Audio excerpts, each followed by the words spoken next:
নমস্কার বন্ধুরা, আশা করি আপনারা সবাই ভালো আছেন। আমি রুমাই রেসিপি অ্যান্ড ব্লগসে আপনাদের অনেক অনেক স্বাগত। আজ আমি আবার একটা রান্নার ভিডিও নিয়ে চলে এসেছি। আজকে নিরামিষের দিন যেহেতু, তো অনেকের বাড়ি নিরামিষ রান্না হয়। আমি আজকে একটা নিরামিষ রেসিপি দেখাবো। আজ সয়াবিন রান্না করব। আপনারা ভিডিওটা শেষ পর্যন্ত দেখবেন, অবশ্যই ভালো লাগবে। আমি সয়াবিনের নিরামিষ রেসিপির জন্য নিয়েছি সয়াবিন। এখানে 250 সয়াবিন আছে। এখানে দুটো আলু কেটে আমি সিদ্ধ করে নিয়েছি আগে থাকতে। নিয়েছি লঙ্কা বাটা, আদা বাটা, নিয়েছি ধনের গুঁড়ো, নিয়েছি কাশ্মীরি লঙ্কার গুঁড়ো, এটা জাস্ট কালারের জন্য। নিয়েছি বেসন, হলুদ গুঁড়ো, চিনি, নুন, আর নিয়েছি আমি কিছু শুকনো মশলা। এগুলো শুকনো খোলায় ভেজে নেব। জিরে, শুকনো লঙ্কা আর গোটা গরম মশলা, একটা তেজপাতা। নিয়েছি হিংটা আমার গুঁড়োটা নেই, এটা রয়েছে, তাই আমি জল দিয়ে ভিজিয়ে রেখেছি। আর নিয়েছি টমেটো কুচি। আমার উনুন ধরানো হয়ে গেছে। এবার আমি একটা কড়া বসিয়ে দেবো। কড়া গরম হয়ে গেছে। আমি দিয়ে দিচ্ছি 4টে শুকনো লঙ্কা আর একটা তেজপাতা,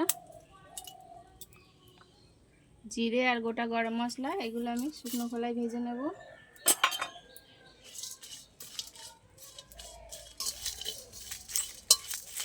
আমার মশলাটা ভালো ভাজা হয়ে গেছে, একটা ভালো গন্ধও বেরিয়ে গেছে, তার মানে এটা ভাজা হয়ে গেছে। এবার নামিয়ে নেব।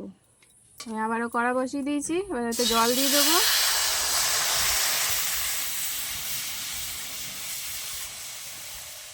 দিয়ে দেবো এতে নুন। সয়াবিনগুলো আমি দিয়ে দেবো এতে সিদ্ধ করার জন্য।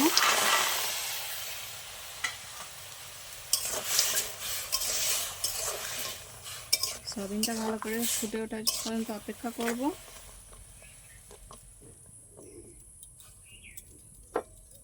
ঢেকে দেবো। আমি একটা মিক্সির বাটি নিয়ে নিয়েছি। এবার আমি ভেজে রাখা মশলাগুলো এতে পেস্ট করে নেব।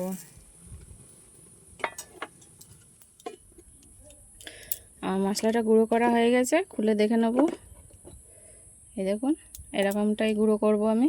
হয়ে গেছে, আমি খুলে দেখে নেবো এবার। এই দেখুন, আমার সয়াবিন সিদ্ধ হয়ে গেছে। এবার আমি একটা পাত্রে ঢেলে নেব।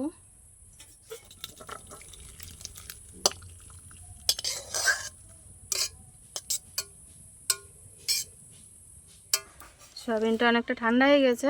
এবার আমি নিগড়িয়ে তুলে নেব। এখনো অল্প অল্প গরম আছে।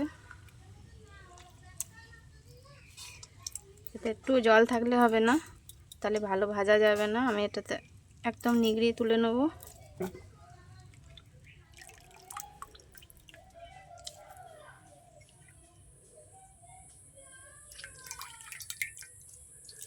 হয়ে গেছে আমার সব নিগড়িয়ে। এতে দেখুন একটু জল নেই।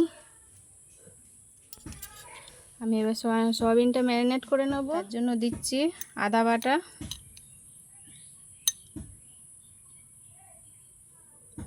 হাফ চা চামচ, কাঁচা লঙ্কা বাটা হাফ চা চামচ, দিচ্ছি স্বাদ মতো নুন,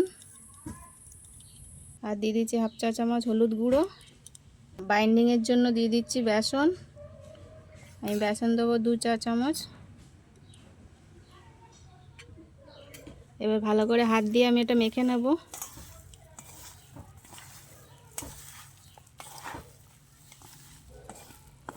আর সয়াবিনটা ভালো ম্যারিনেট করা হয়ে গেছে। এবার আমি এটা রেখে দেবো। দিয়ে কড়াইয়ে তেল দিয়ে দেবো। আর কড়াটা গরম হয়ে গেছে। এবার আমি ওতে সাদা তেল দিয়ে দেবো। সাদা তেল।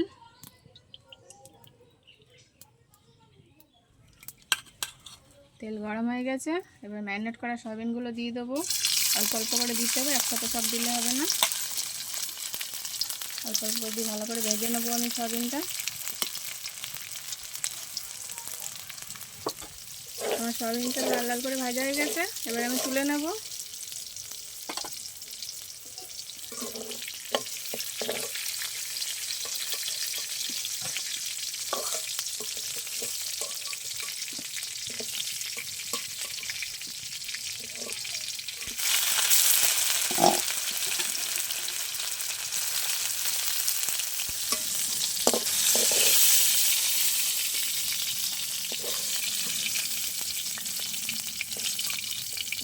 সব সয়াবিন ভালো করে লাল লাল করে ভাজা হয়ে গেছে।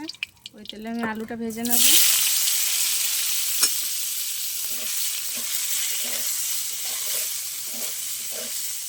দিয়ে দেবো হলুদ গুঁড়ো, দিয়ে দেবো সামান্য নুন,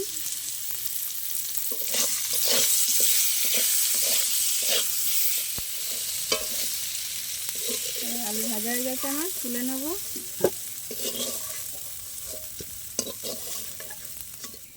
কড়াই আবার একটু সাদা তেল দিয়ে দেবো, দিয়ে দেবো ফোড়নের জন্য সাদা জিরে, হিংটা আমি ভিজিয়ে রেখেছিলাম সেটা দিয়ে দেবো।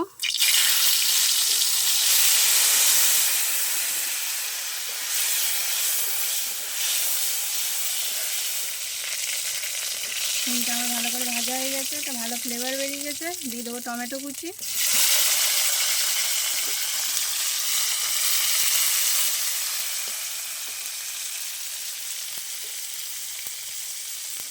দিয়ে দেবো পরিমাণ মতো নুন,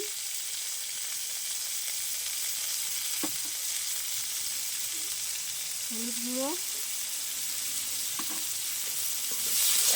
ভালো করে টমেটোটা আমি তত সময় ভেজে নেবো যত সময় না গলছে টমেটোটা।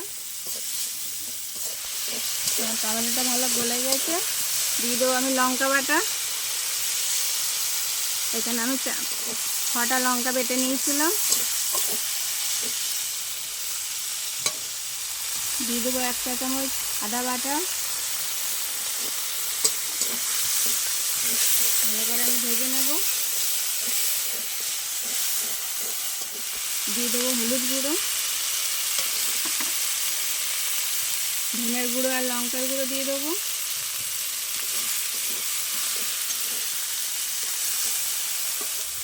আমি ভেজে রাখা মশলা যেটা গুঁড়ো করে নিয়েছিলাম তাতে 1/2 চা চামচ দিয়ে দেবো। দিয়ে দেবো স্বাদ মতো চিনি, যেহেতু নিরামিষ তরকারি একটু চিনি না দিলে টেস্টটা ব্যালেন্স হয় না। ভালো করে মশলাগুলো আমি কষিয়ে নেব। আমি দিয়ে দেবো ভেজে রাখা আলুগুলো,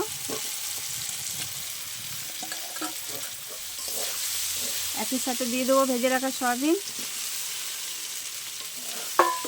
ভালো করে আমি একসাথে মিশিয়ে নেবো মশলার সাথে।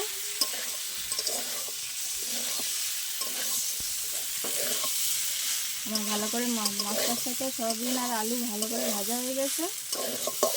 এবার আমি দিয়ে দেবো জল।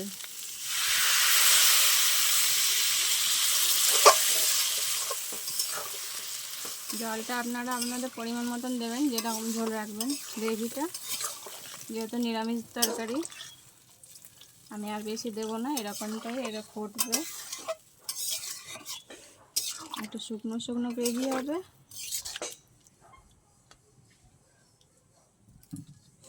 এবার আমি ঢেকে দেবো। আমার ঝোল ফুটে গেছে অনেক সময়, এবার খুলে দেখে নেব। এই দেখুন একদম গ্রেভিটা ঠিকঠাক হয়েছে, কালার কি সুন্দর এসছে। আমার তরকারিটা একদম পারফেক্ট রেডি হয়ে গেছে। আর একবার আমি ওই ভেজে রাখা মশলাটা আরেকবার দিয়ে দেবো, 1/2 চা চামচ।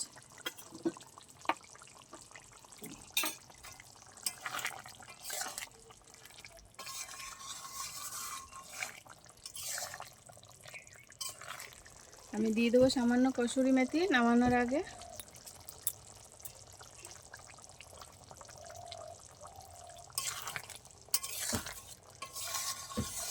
এবার আমি নামিয়ে নেব।